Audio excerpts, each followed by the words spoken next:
The German Labour Party was founded in Munich in January 1919.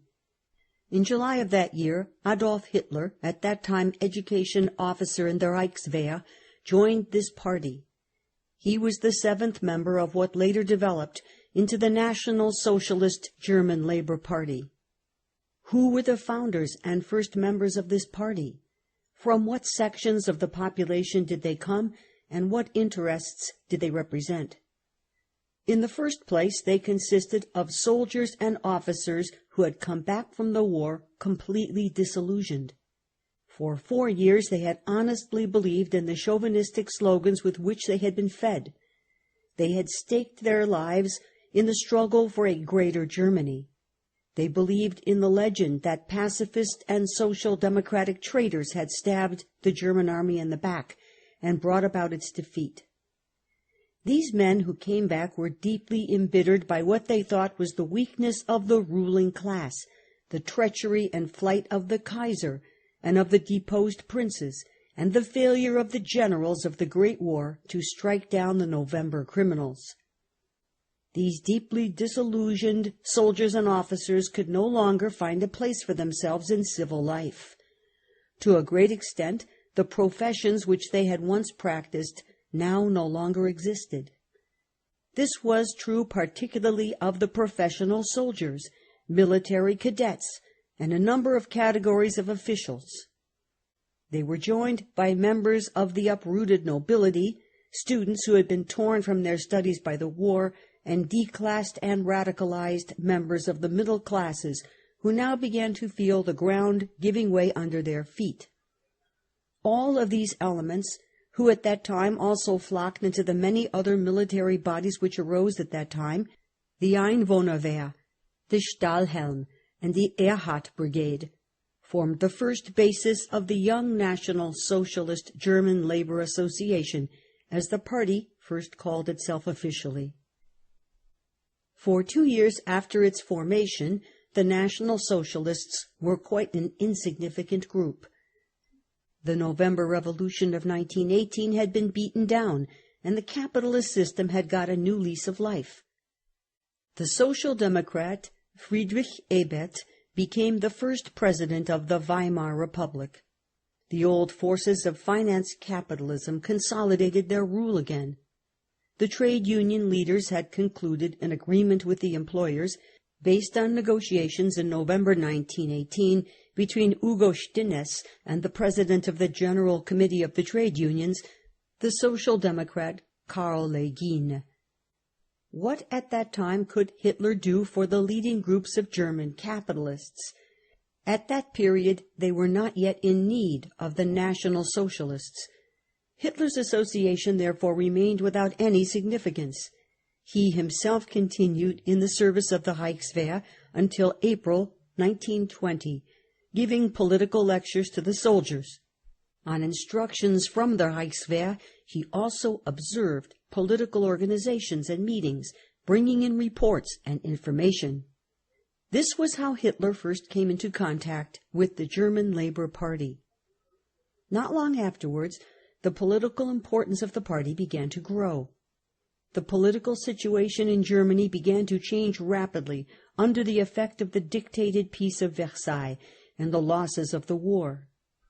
Milliards of marks were demanded in reparations and had to be paid. Important industrial areas were lopped off. Alsace-Lorraine, Upper Silesia, the Saar territory, Posen and West Prussia, the so-called Polish corridor, Danzig and Eugen-Malmedy. The German market was still further restricted by the loss of a considerable portion of its European and overseas connections, in addition to the German colonies. The cost of demobilization and of putting the war industries onto a peace basis was a terrific burden on the smaller taxpayers, as the dominant circles of German monopoly capital were continuously devising new methods of transferring the reparations payments and all other losses onto the shoulders of the workers and the middle class.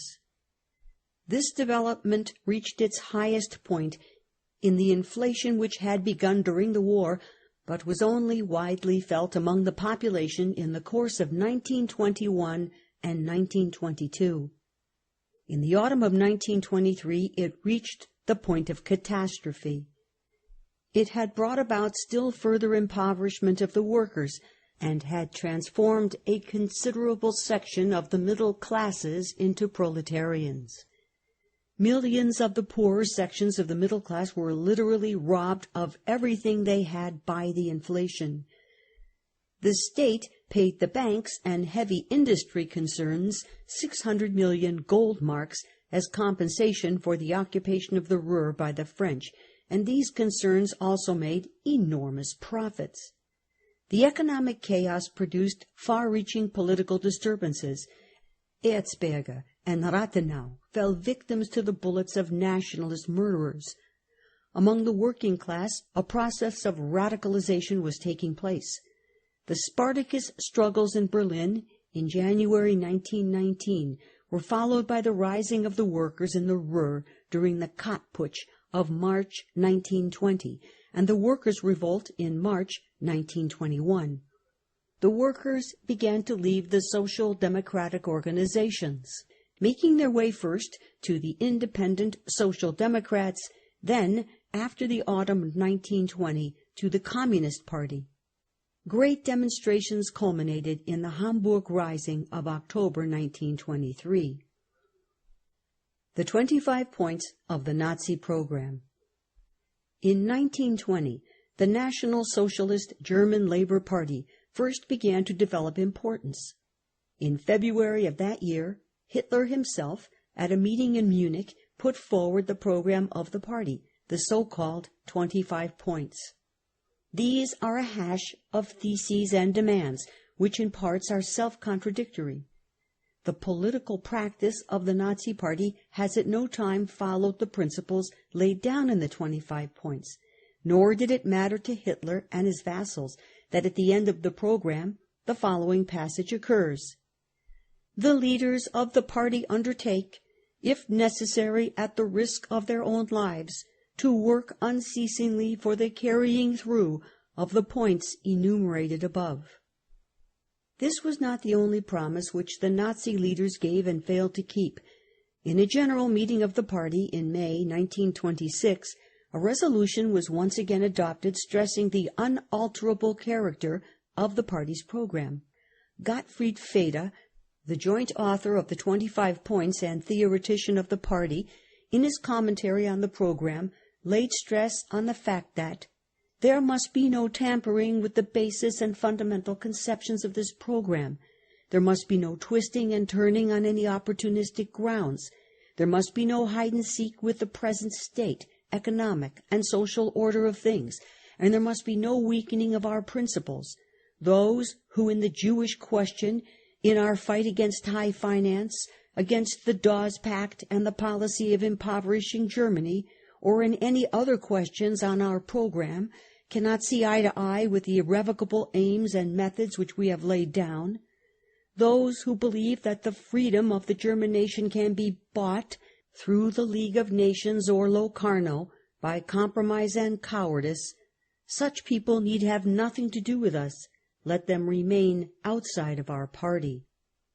But all these magnificent words cannot hide the fact that the National Socialist leaders have repeatedly repudiated and betrayed their own half-hearted and compromising program. Their treachery to their program begins with the first 2 points. Point 1. The union of all Germans on the basis of the right of self-determination of peoples to form a greater Germany. Point 2. The equal right of the German nation with all other nations, and the cancellation of the peace treaties of Versailles and Saint-Germain. Neither of these 2 points in his program prevented Hitler, both before and after his seizure of power, from concluding compromises with the signatories of the Versailles Treaty and sending envoys to negotiate with the League of Nations, France, Poland, England, and Italy. Nor did either of these points make him hesitate to betray the South Tyrol to Mussolini. In the first edition of Feder's commentary on the program, the following passage occurs: "We shall not give up a single German in South Germany, in Alsace-Lorraine, in the South Tyrol, in Poland, in Austria, the colony of the League of Nations, and the succession states of what was formerly Austria. In the second and all later editions, the words "in the South Tyrol" were omitted. It may be noted in passing that in his foreword to the fifth edition, Feder remarks, "The only alterations which have been made are in the case of a few stylistic expressions and passages which might have led to misunderstanding." It is the same with other points of the programme, particularly the demands of an economic and social character, such as the abolition of income derived without labour and effort, abolition of the dominion of interest, point 11, the complete confiscation of all war profits, point 12, the taking over by the state of all concerns which have already been trustified, point 13, participation in the profits of large concerns, point 14, a considerable extension of provision for old age, point 15, the creation and maintenance of a healthy middle class, the immediate municipalization of the large stores and the leasing of them at low prices to small tradespeople, close control of all small tradespeople in their sales to the Reich, to the constituent states of the Reich, or to the local authorities. Point 16.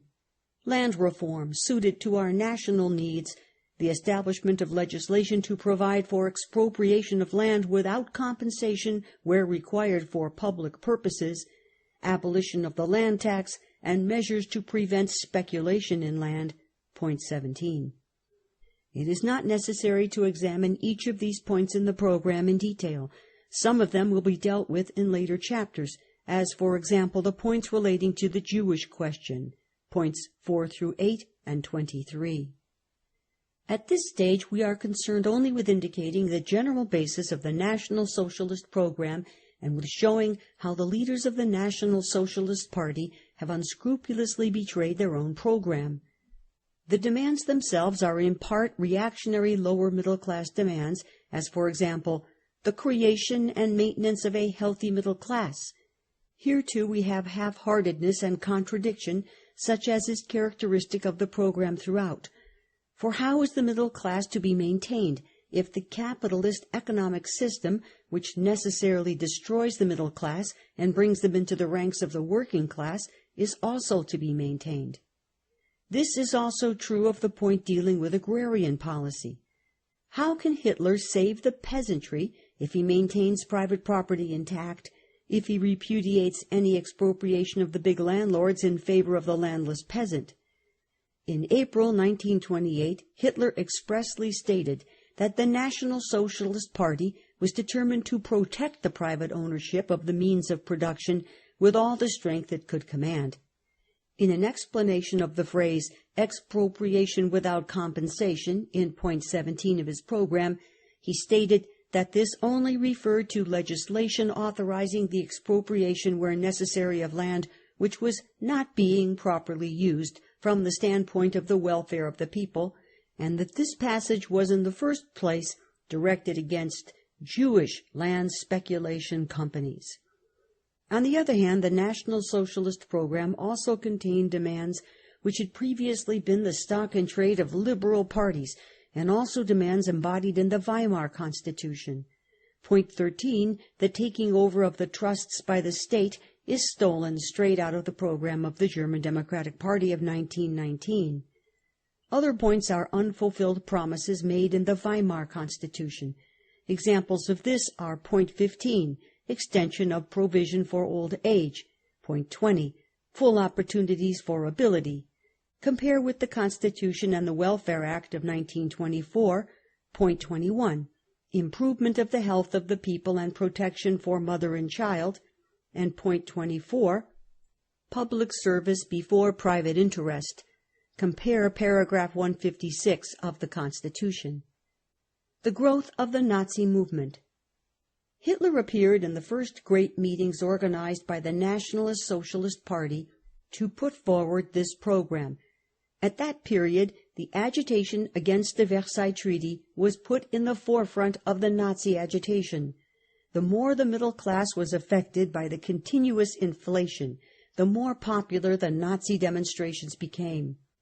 It cannot, however, be disputed that in the middle class it was not only the material losses they suffered through reparations, inflation, and the occupation of the Ruhr which affected their outlook, but also the blow to national sentiment which was inflicted by the dictated Peace of Versailles and the entry of French troops into German territory. In February 1921, soon after the reparations negotiations, a great National Socialist demonstration was held in Munich with the slogan, "Germany's future or extinction." For the first time, motors carrying swastika flags passed through the streets of Munich advertising the demonstration. Posters were put up everywhere with the demagogic text, "If 60 million Germans, young and old, declare their united determination, we will not pay. Then the will of these millions will at least secure the respect which is not given to those who kiss the lash which whips them. We are men, not dogs. The 60 million Germans must tell the government clearly that whoever negotiates will be overthrown." This demonstration was a great success for Hitler. The national parties and associations which had been using old pre-war methods of propaganda ridiculed the young man when he came to them proposing the organization of giant demonstrations against the government's policy of fulfillment, and still more when on their refusal he himself undertook the task with his own tiny party. But the program of the nationalist parties, which was that of the Junkers and big capitalists, was not suitable for the middle classes, who, however, were carried away by the 25 points and Hitler's unscrupulous agitation. The failure of the Kapp Putsch had shown the weakness of the Junkers. The Putsch was based on the support of the big landlords and parts of the Reichswehr and the higher grades of the civil service, besides a few military groups. But it was completely out of touch with the discontent in the middle class. It was therefore beaten by the working class within 24 hours. The Stahlhelm, too, could never win more than a very limited influence, chiefly among peasant and urban youth and the most backward sections of the workers, members of the yellow unions and agricultural labourers. But the National Socialists were different. They put forward their imaginary fight against international Jewish banking and speculative capital, and their slogan of the National Union, in which all sections of the population would live at peace with each other under a strong state, and with this program they were able to penetrate widely different groups, including large numbers of the middle class.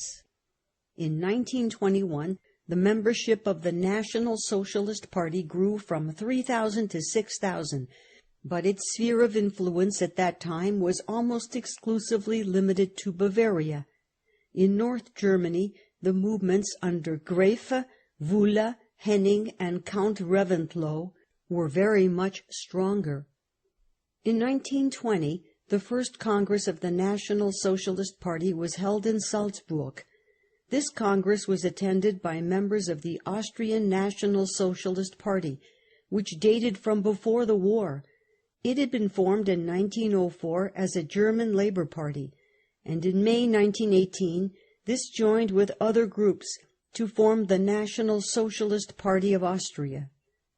National Socialism dates, therefore, from the early years of the century. It developed first in Bohemia, where the national question played a particularly important role.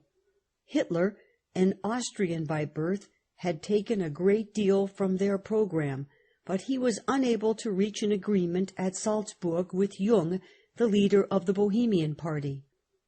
The next Congress was held at Reichenhall in 1921. This Congress was held jointly with Russian and Ukrainian White Guard associations.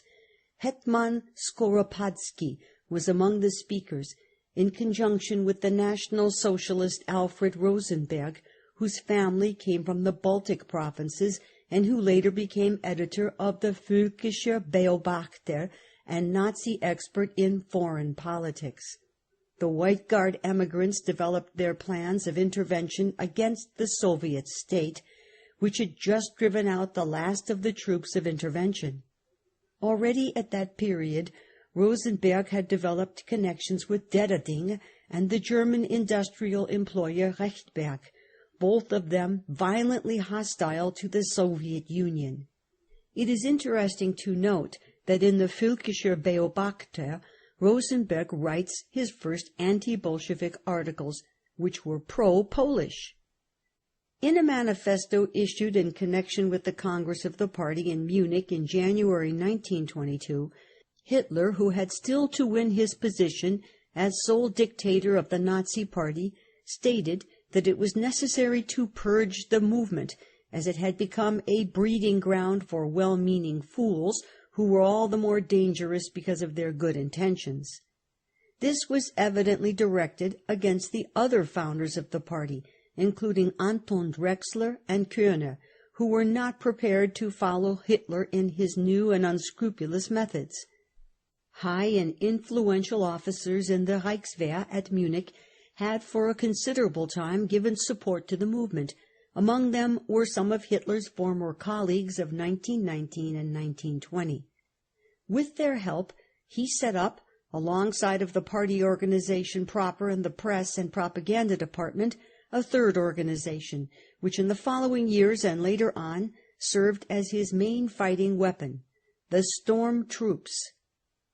In the summer of 1920, the National Socialist Party, under the pretext of protecting their meetings against attacks by the Reds, had set up what they called a corps for maintaining order.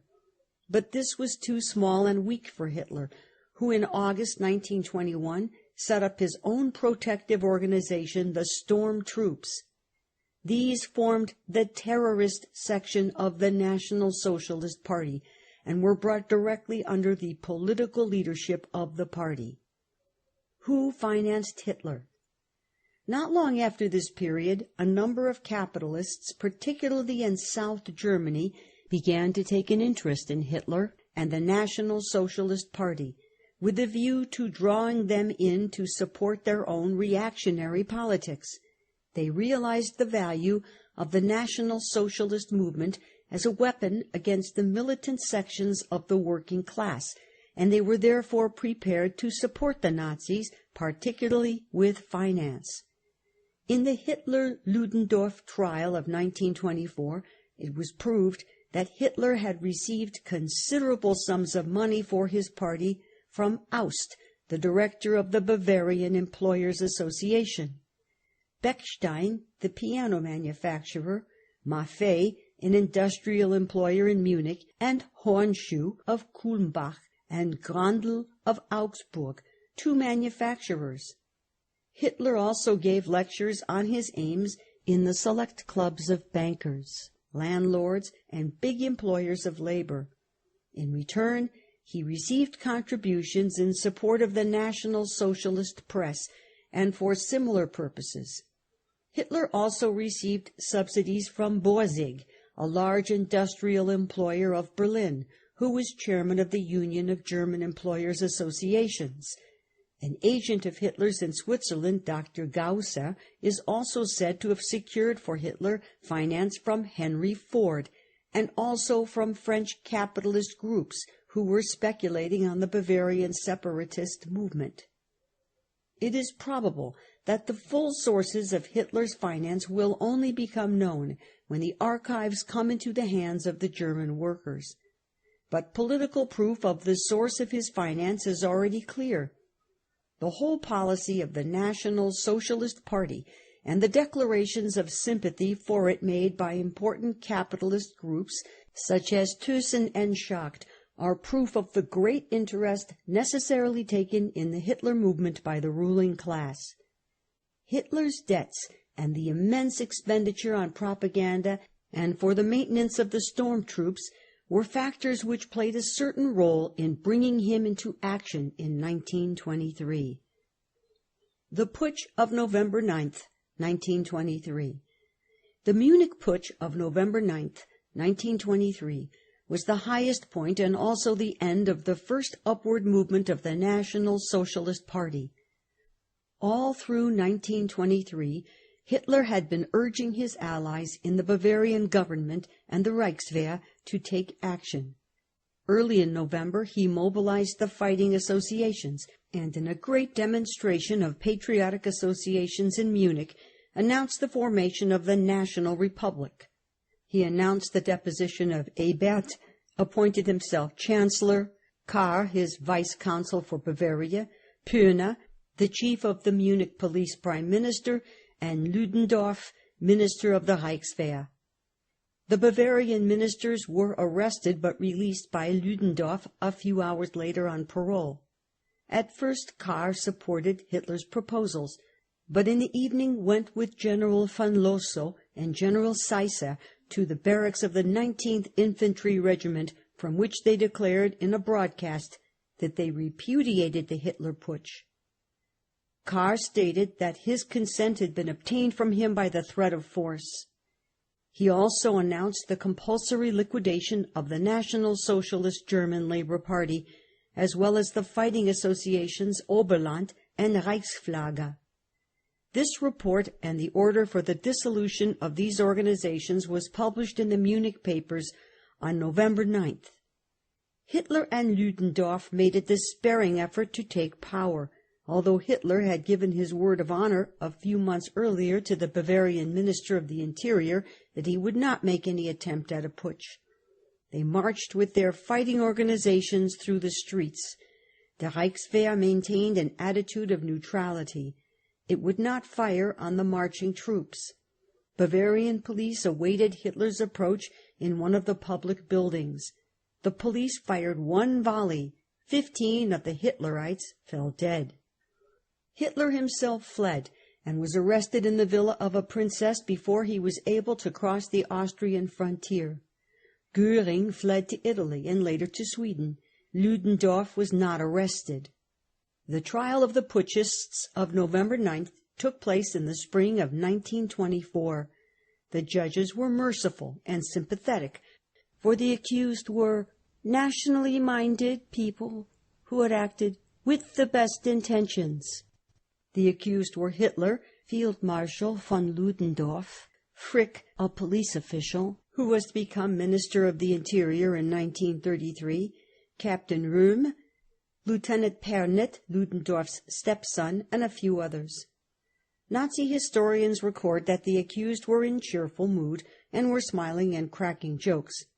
Hitler was sentenced to 5 years' detention in a fortress, subject to being released on parole when he had served a portion of the sentence.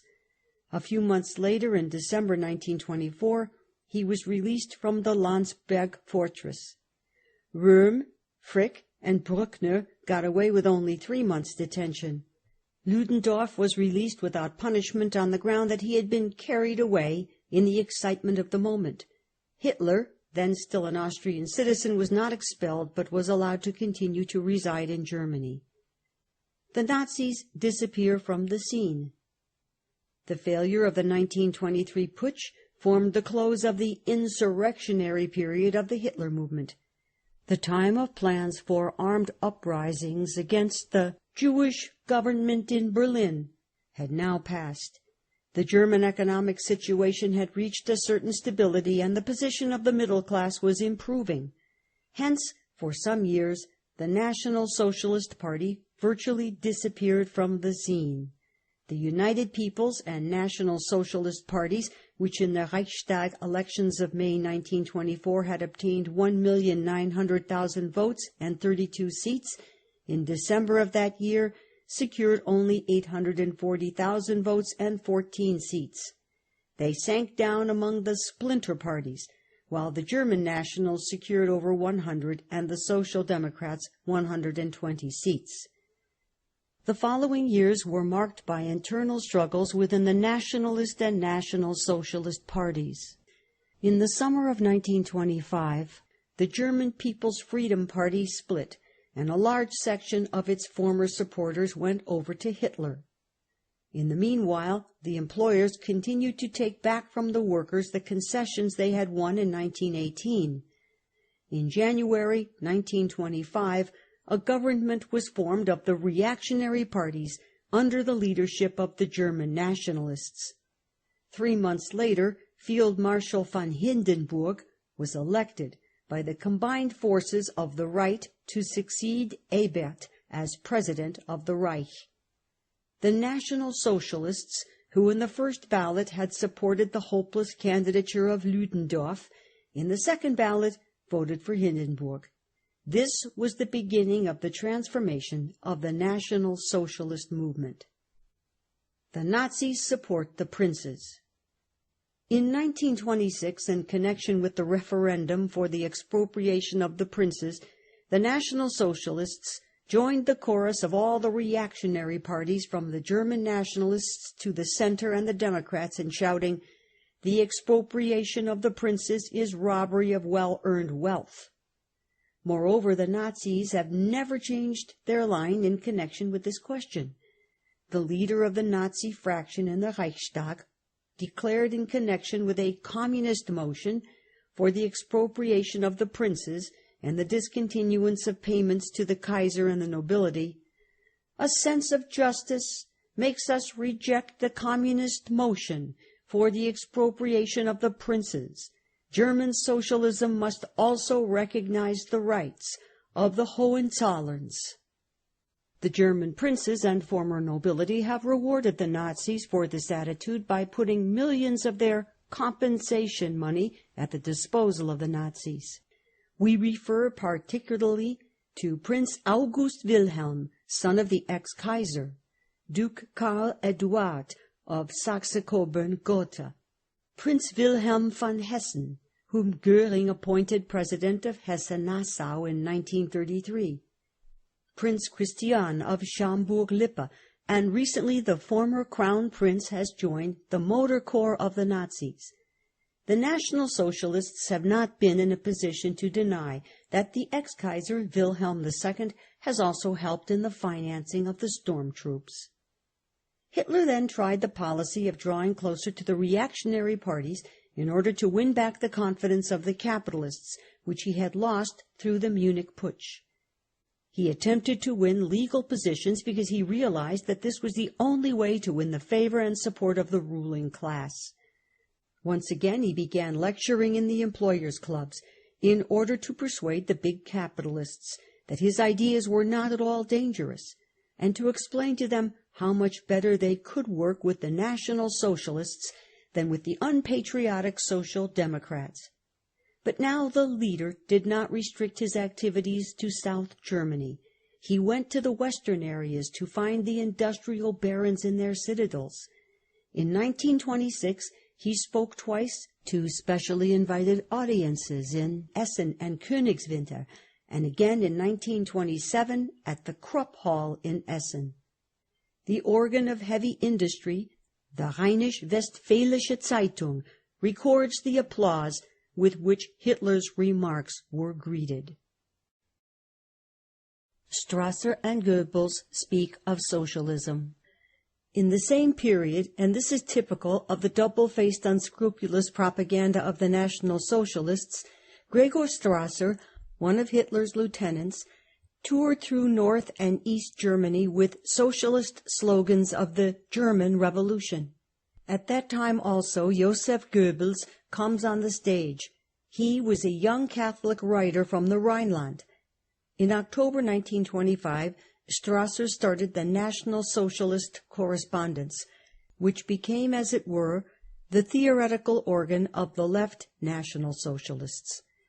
Goebbels, at first editor of this journal, then went in 1926 to Berlin as district leader. Up to then, the movement had made little headway there. From July 1927, he published a weekly called Der Angriff, with the pseudo-socialist mottos, "For the oppressed, against the exploiters." Gregor Strasser, with his brother Otto, formerly a Social Democrat, started a small press in Berlin, the Kampfverlag. It produced 3 daily papers, the Nationaler Sozialist, NS, in Berlin, the Märkische Beobachter, for the Brandenburg province, and the Sächsischer Beobachter. At that time, these were the only Nazi daily newspapers in central and northern Germany. The Kampfverlag also published 3 weekly papers and a number of books and pamphlets. There is no doubt that at that period Gregor Strasser attempted to rival Hitler in North Germany. He had certain differences with Hitler, and only made these up later. But he continued to carry out an independent policy, and eventually, at the end of 1932, Hitler relieved him of his functions when he had become too closely associated with General Schleicher. In all the publications of the Kampfverlag, a very radical tone was used, which was intended to make the reader believe that he was being spoken to by a friend of the workers and even a class fighter. National or International Socialism, a pamphlet published by the Kampfverlag, asserted that the National Socialist Party is the class party of creative labor. The author of this pamphlet was Jung, first president of the Austrian Nazis. Gregor Strasser's motto was freedom and bread, and his trademark is a hammer and sword.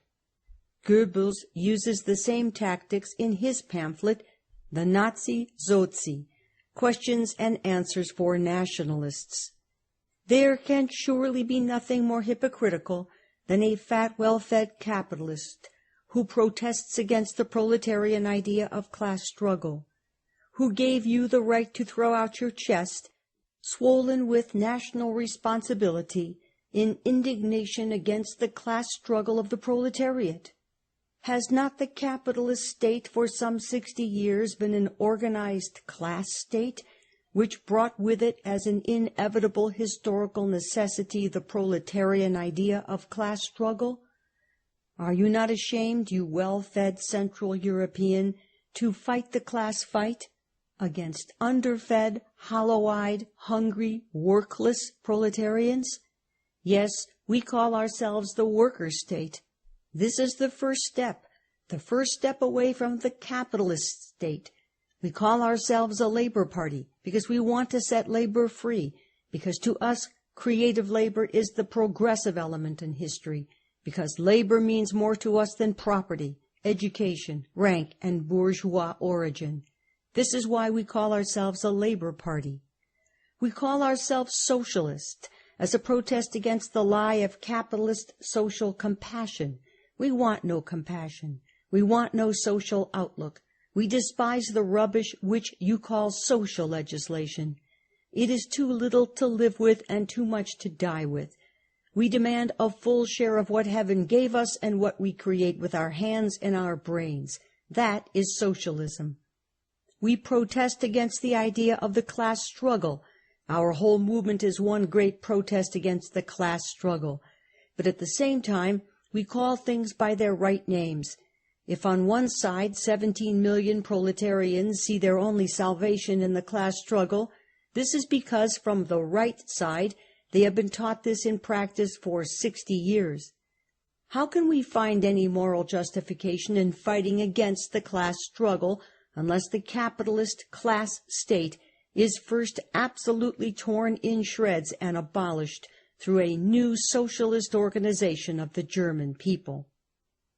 These words were written not so very long ago by the man who later became Reich Minister for Enlightenment and Propaganda. It is quite a different tone from that used in the 25 points, in which the word socialism does not occur. Compare Goebbels' demand for the tearing in shreds of the capitalist class state with the official organ of the Nazi Party, which in point 25 says, "For the carrying through of the above, the whole program, we demand the creation of a strong central power in the Reich, the absolute authority of the central political parliament over the whole Reich and all its organizations, the formation of chambers of trades and professions for the carrying through in the separate states of the Reich of the general measures laid down by the Reich." By the side of the policy as put forward by Goebbels, the Hitler program of 1920 seems colorless, conventional, Philistine, and liberal. Goebbels' manifesto against the fat, well-fed capitalist provides a fascist program which is much more suitable for industrial areas than the 25 points of Hitler. New defeats in 1928. Nevertheless, neither Hitler with his lectures to the well-fed capitalists of the Rhineland and the Ruhr, nor Strasser and Goebbels with their demagogy, could succeed in extending the mass influence of the National Socialist Party. It is true that a certain internal consolidation of the party took place during this period. The membership rose from 17,000 in 1926 to 40,000 in 1927. 2 congresses were held, Weimar in 1926 and Nuremberg in 1927. The storm detachments were re-established. The party got rid of well-meaning, but for that reason all the more dangerous fools. The racial specialist, Dinter in Thuringia, was among those expelled. Moreover, in order to make the party presentable in drawing-rooms, the infamous murderer Heines was expelled, although his bloody record did not prevent Hitler from taking him back again later and appointing him police president of Breslau and head of the storm detachments of the whole of North and East Germany. In May 1928, the National Socialist Party again suffered a heavy defeat at the polls, securing only 12 seats in the Reichstag. The objective situation for the growth of the fascist movement had not yet developed. The years 1924 to 1927 had brought a certain restoration of Germany's economic life, and this had resulted in easier conditions for the middle class generally, and also for some sections of the working class. The economic crisis in Germany. The illusory economic prosperity, however, reached its zenith. Germany was the first European country to be affected by the developing world crisis. Production fell and unemployment rose. In the winter of 1930, there were already over 3 million unemployed in Germany. The employers began a general attack on wages. According to estimates made by the Berlin Finanzpolitische Korrespondenz, the average weekly wages of industrial workers fell as follows. In the summer of 1929, they were 44.60 Reichsmarks. In March 1930, 39.05 Reichsmarks. The average weekly wage throughout the year, which in 1928 and 1929 was 42 and 45 marks, fell to 37 marks in 1930 and 30 marks in 1931. Under the Papen-Schleicher government, the average weekly wage was reduced to 50% of what it had been in 1928 and 1929. It fell to 20.80 marks in August 1932, and since then it has fallen still further. The Finanzpolitische Korrespondenz estimates the total wage reductions of workers and employees in Germany from July 1929 to July 1932 at approximately 38 billion marks, at par about 1,900 million pounds. Together with the wage and salary reductions, there was also a tremendous rise in unemployment. According to the official figures of the Reich Ministry of Labor, unemployment rose to over 6 million. The official Trade Research Institute, however, showed that these official figures were not comprehensive, as they covered only those workers who were reporting at the labor exchanges, that in addition to the visible unemployed, there were also many invisible. On the basis of the health insurance statistics, which cover all employed persons, the invisible unemployment amounted to approximately 2 millions. While, therefore, the Ministry of Labor figures showed close on 6 million unemployed in the winter of 1931 to 32 and 5 million in the summer of 1932, the Institute estimated the figures at 8 million in the winter of 1931 and 32, and over 7 million in the third quarter of 1932, the best season. But even these figures did not accurately reflect the position. They did not include the hundreds of thousands of persons who had been unemployed for several years and were walking the streets of the towns as beggars or wandering through Germany as tramps, nor did they include the destitute children and the young unemployed who could find no work when they left school. They did not include the hundreds of thousands of small merchants and tradespeople, of people who had formerly been independent, and professional people who were living on the verge of starvation and were in fact unemployed. The real number of unemployed at the end of 1932 must be put at somewhere around about 9 million. The position of the middle class was increasingly getting worse. The specific weight of this section of the population in Germany is considerable. According to a statistical inquiry made by Theodor Geiger, Die soziale Schichtung des deutschen Volkes, Stuttgart, 1932, the percentage proportion of the various classes in the total number of occupied persons is capitalists, 0.84%, old middle class, small proprietors, 18.33%, new middle class, officials, employees, etc., 16.04%, proletaroids, workers on own account, small traders, etc., 13.76%, proletariat, 51.03%. The proportion of the proletariat may be put too high, but the general distribution is probably correct. The crisis brought wide sections of the middle class down into the proletariat. The number of bankruptcies rose, compulsory sales became more and more frequent. The small tradespeople of the towns and the small peasants were particularly severely hit, and the crisis hit sections of people who had hitherto not been affected, and whose position had improved during the preceding period of relative stabilization. Unemployment began to creep into the most privileged sections of intellectual workers. The standard of living of teachers, engineers, doctors, lawyers, writers, artists fell lower and lower. A quarter of the university lecturers could find no posts. Of 8,000 graduates from the technical colleges and universities in 1931-32, only 1,000 found employment in their professions. 1,500 continued their studies provisionally, suffering great privation. 1,500 found temporary work as street hawkers, waiters, etc., but 4,000 remained totally unemployed. An investigation undertaken by the Hartmann-Bund, the officially recognized doctors' association, showed that in 1932, 70% of the German medical profession were earning less than 170 marks a month, at par £8, 10 shillings, 0 pence. The German Legal Association found that its members were in much the same position.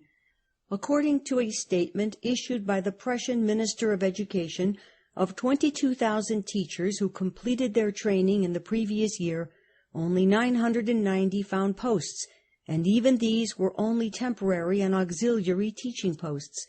And these figures cover Prussia only.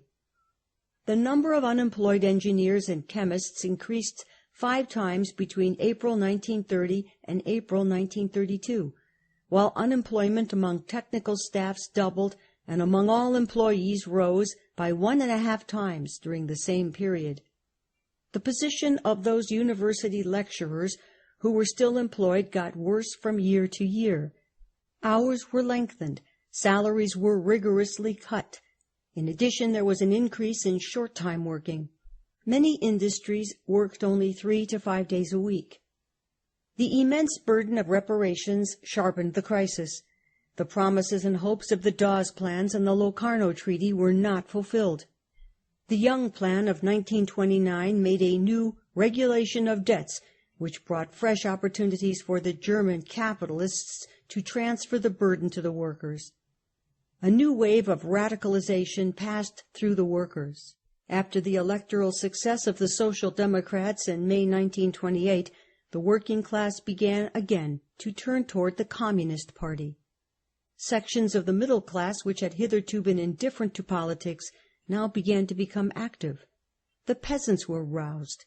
In North Germany in 1929, they were in a state of revolt, resisting by force the bailiffs sent to rob them of their last cow. There were conflicts with the police. Then came one bomb attack after another. In Schleswig-Holstein, attempts were made to blow up government offices. In 1928, a great coalition government was formed, reaching from the German People's Party, the party of heavy industry, to the Social Democrats. Hermann Müller, president of the Social Democratic Party, became chancellor. In addition to him, there were 3 Social Democrats in the government: Severing, Minister of the Interior; Hilferding, Minister of Finance; and Vinel, Minister of Labour. Stresemann, leader of the German People's Party, became foreign minister, his friend, Dr. Curtius, minister of economics, and the Democrat Gessler, now a fascist, minister of the Reichswehr. It was under Müller's government that the Young Plan was put through. The chief delegate at the Paris Young Plan Conference was Schacht, president of the Reichsbank, who was removed from his post in 1930 and restored to it again in 1933 as a follower of Hitler. The Brüning period. In December 1929, Hilferding was removed from the government, and his place as finance minister was taken by Professor Moldenhauer, a member of the board of control of the great German chemical trust, the IG Farbenindustrie. A few months later, in March 1930, the Müller cabinet was replaced by the Brüning cabinet. The Social Democratic Party was maneuvered out of the government. Nevertheless, the Brüning-Gröner-Stegerwald government, which did not have a majority in the Reichstag, was willingly supported and tolerated by the Social Democrats. At the same time, this government was already thinking of bringing in the National Socialists. In the Gericke trial in June 1933, the former minister Treviranus explicitly stated that at that time Brüning had the intention of bringing in the Nazis. The Social Democrats represented to the workers that the Brüning government was a lesser evil than a government which was purely fascist and capitalist. The Social Democratic Prussian government of Braun and Sebering firmly supported the Brüning government of the Reich. The period of democracy came to an end amid the difficulties which the economic crisis brought to Germany's financial, industrial, and agrarian capitalists. Brüning ruled Germany with Article 48 of the Weimar Constitution, which in fact suspends the Constitution. But it was not the first time that the rulers of the German Republic had had to correct a political development which was beginning to get dangerous by the introduction of the state of siege and the suspension of democratic rights.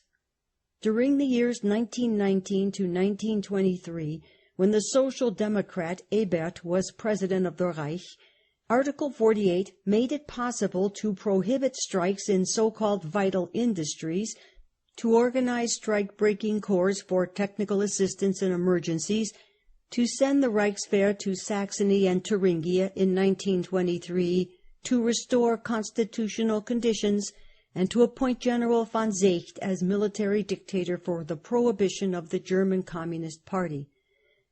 Zurtgiebel, the Social Democratic police president of Berlin and a former trade union leader, prohibited the working-class demonstrations of May 1, 1929, and when the workers broke through this prohibition and demonstrated, he sent police against them, killing 33 Berlin workers. A few days later, Sebering prohibited the Red Front organization, which was the anti-fascist defense organization of the revolutionary workers, while in Prussia the Nazis were allowed to continue legally building up their fighting organizations. The Reichstag was sidetracked by Brüning. The Social Democrats gave their consent to this, and Brüning ruled with emergency decrees on the basis of Article 48 of the Constitution. He decreed the reduction of unemployment payments, the lowering of the miserable pensions of the victims of the war, of the sick, of old people, widows, and orphans. He decreed new taxes on the masses, the poll tax, the crisis tax, the bachelor's tax. He decreed increases in import duties and thereby increases in the price of food. He put an end to the rent protection legislation. Banks and industrial concerns received millions in subsidies. The great landlords were able to put themselves right at the expense of their workers. They received millions out of the so-called Aid for the East. And the police presidents, of whom more than half were members of the Social Democratic Party, put down with intense severity the defensive movements of the workers, prohibited the communist press, and forbade working-class demonstrations. Through this policy, the Social Democrats not only actually helped forward the development of the reactionary and fascist forces in Germany, but also gave the National Socialists the pretext for their demagogic campaign against the failure of the Marxist system. The Social Democrats tolerated the Brüning government, which increased the burdens of the workers until they became intolerable, and ruled by dictatorial methods, preparing the way for the summoning of the National Socialists to government power. During this period, the second revival of the National Socialist Party began. Together with Hugenberg, the spokesman of the reactionary wing of German heavy industry and of the landlords, with the support of the Stahlhelm and other nationalist organizations, the National Socialists demanded a referendum against the Young Plan. It was conveniently forgotten that in 1925 Hugenberg's German National People's Party had set aside one half of their fraction in the Reichstag to help to secure the acceptance of the Dawes Plan.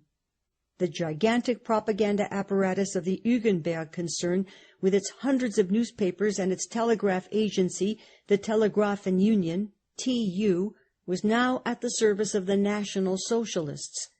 The referendum came to nothing, but the National Socialists could record definite successes in the elections for the Diets of Saxony and Thuringia and in the Prussian local elections. In 1930, Frick became Minister of the Interior and of Education in Thuringia, the first National Socialist minister in Germany. In Thuringia they joined a coalition with all the parties of the right, including the German People's Party, which at that time was in the Reich coalition with the Social Democrats. Only a year earlier, Goebbels, in his small ABC of National Socialism, had called the German People's Party a representative of the interests of big capital. Hitler shows his true colors. One section of the Socialists in the Nazi Party, under the leadership of Otto Strasser, considered that they could no longer follow the legal tactics then used, and in May 1930 left the party under the slogan, "The Socialists leave the National Socialist Party." Before this, Strasser had a long discussion with Hitler, who told him, "The great mass of the workers wants nothing more than bread and circuses. It has no comprehension of any ideals, and we shall never be able to count on ideals to win the workers in large numbers. We want a selection from the new master class, who are not guided, as you are, by a morality of sympathy." Strasser asked Hitler, "If you took power tomorrow, what would you do the day after, for example, with the Krupp concern? Will everything remain just as it is now for the shareholders and the workers in regard to ownership, profits, and management?" Hitler replied, "But of course. Do you imagine I am so crazy as to destroy trade?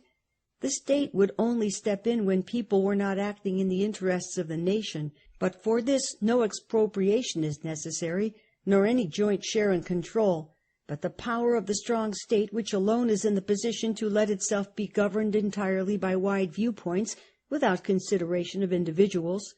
The expression socialism is in itself bad, but above all it does not mean that these concerns must be socialized, but only that they can be socialized if they conflict with the interests of the nation.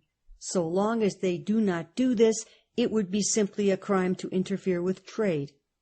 In this connection we have a precedent which we can adopt without further question, namely, Italian fascism. Just as the fascists have already put this into effect, in our National Socialist state, also employers and workers will stand alongside each other with equal rights, while the decision in disputes is left to the state, which takes care that economic struggles do not endanger the life of the nation. With this guarantee to the capitalist economic system, Hitler once again recommended himself to the ruling groups of German finance capital. He showed them that, as in the case of the Italian fascist program, so the nationalist economic program only aimed at guaranteeing the reconsolidation of capitalism. He has kept the promises which he then gave. The Reichstag elections of September 1930 gave the National Socialists their first great electoral success. They secured 6,400,000 votes and 107 seats, becoming the second strongest party after the Social Democrats. The Communists won 600,000 votes. The German Nationalist Party lost half their seats. The German People's Party won third. The National Socialists owed their success to propaganda aimed at winning the radicalized middle-class elements.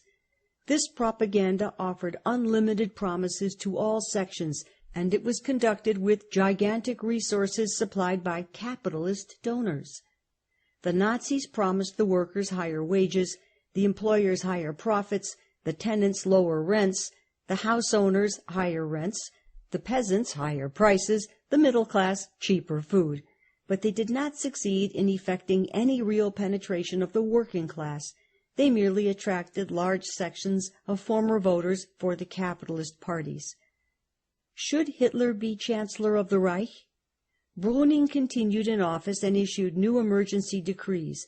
The Social Democrats supported him in carrying through this policy. And with the growth of the National Socialist Party, the question of openly calling it to power became more and more frequently raised. In April of 1932, Hindenburg was elected a second time as President of the Reich, with the votes of the Social Democrats, who issued the slogan, "A vote for Hindenburg is a blow at Hitler." In May 1932, at the instigation of the East Prussian Junkers, Chancellor Brüning was overthrown, and a Pappenschleicher government took his place. The new government started to bring in even more severe dictatorial measures. On July 20th, 1932, Papen was appointed Reich Commissioner for Prussia. A captain with 3 soldiers of the Reichswehr sufficed to break the resistance of the Social Democratic ministers of Prussia. For a short time, martial law was in force in the Berlin-Brandenburg area.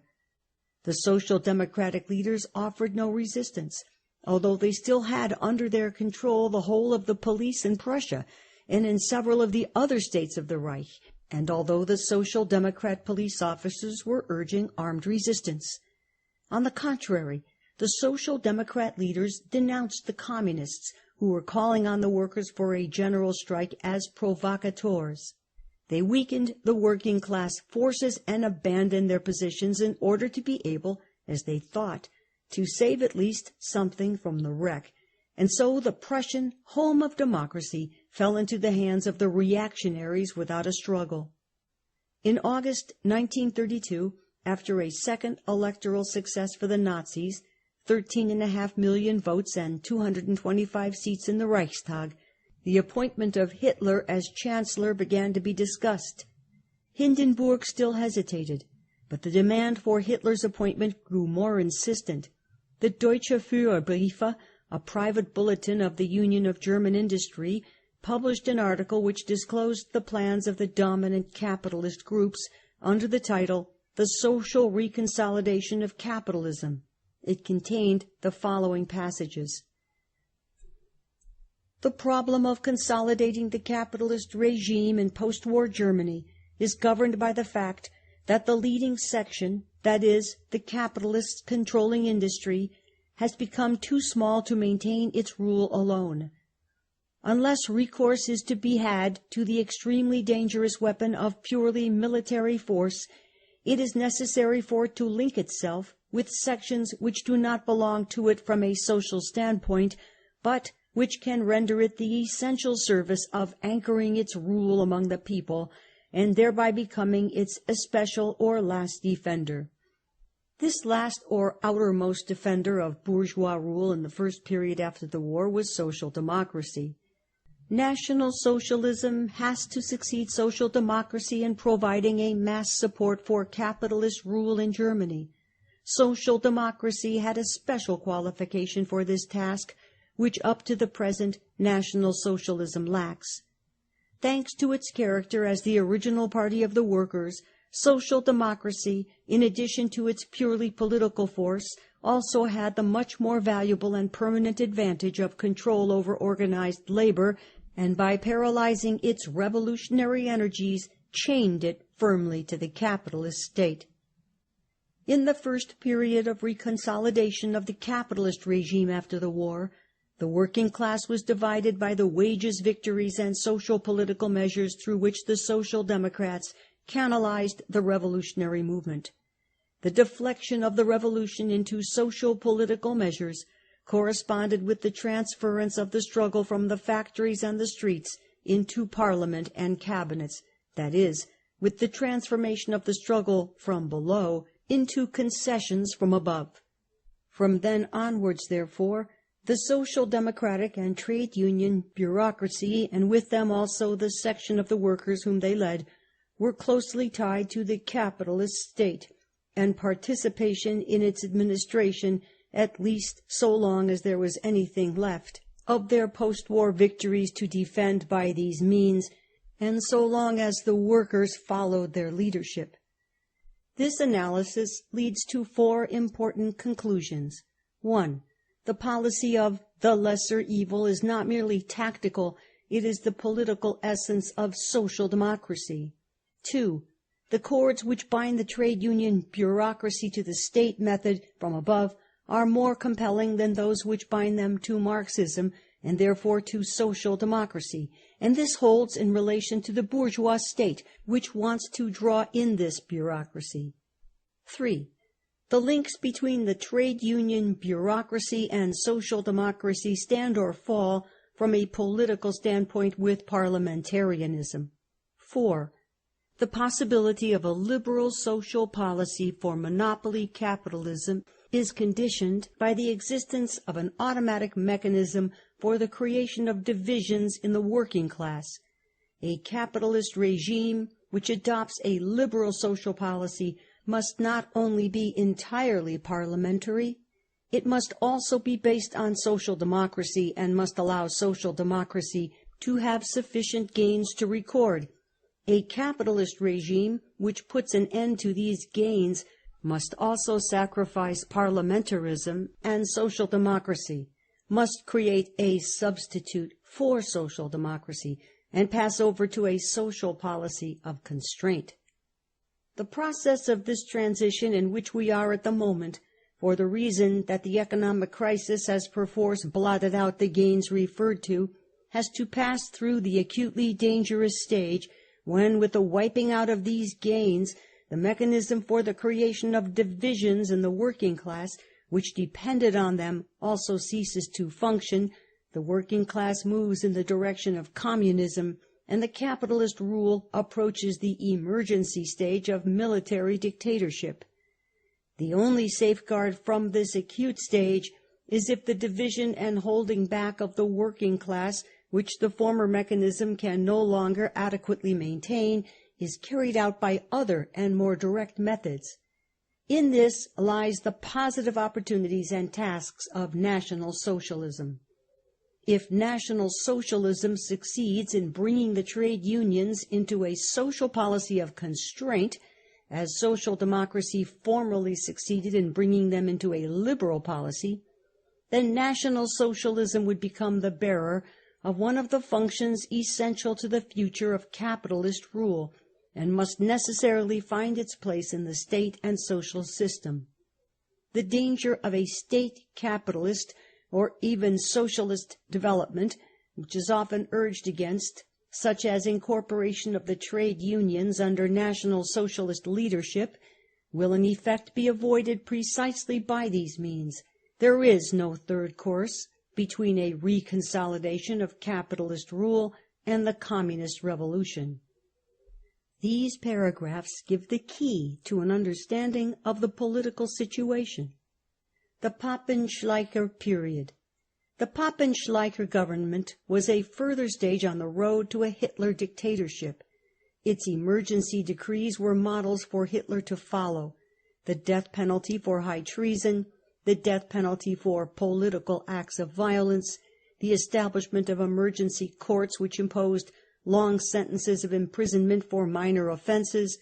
But this government of big capitalists, Junkers and generals, had no mass following. The Stahlhelm and the German National People's Party were entirely inadequate. Papen's much advertised economic program of September 1932 laid new burdens on the workers and gave new millions to the rich. Powerful anti-fascist demonstrations under the leadership of the Communist Party, which was carrying on the only serious extra-parliamentary fight against fascism, were broken up. These reached their highest point in the Berlin traffic strike of November 1932, which demonstrated the helplessness of the government in face of the determination of the workers. At this period, too, National Socialism was passing through a serious crisis. In the November elections it lost almost 2 million votes. The total vote for the Communist Party reached 6 millions. At the end of November, Papen fell, and Schleicher succeeded him early in December. Behind the scenes, negotiations were carried on in one direction with the trade unions, and also with a view to the drawing in of Hitler. No government can sit on bayonets. Schleicher hesitated, did nothing, and merely modified some of Papen's emergency decrees. On January 22nd, the National Socialists staged a provocative demonstration in front of the Communist Party headquarters, the Karl Liebknecht House. General Schleicher sent the whole police force to protect the Nazis from the workers' counter-demonstrations. The situation grew more and more acute. General Schleicher was considering the immediate proclamation of a military dictatorship. Papen worked against Schleicher's plan by negotiating with Hitler and Hugenberg. At last, the ruling groups of Germany, as the Deutsche Allgemeine Zeitung put it, tried a leap in the dark. On January 30th, 1933, Hindenburg, the candidate for the presidency, who had been supported by the Social Democrats, appointed Hitler Chancellor of the German Reich.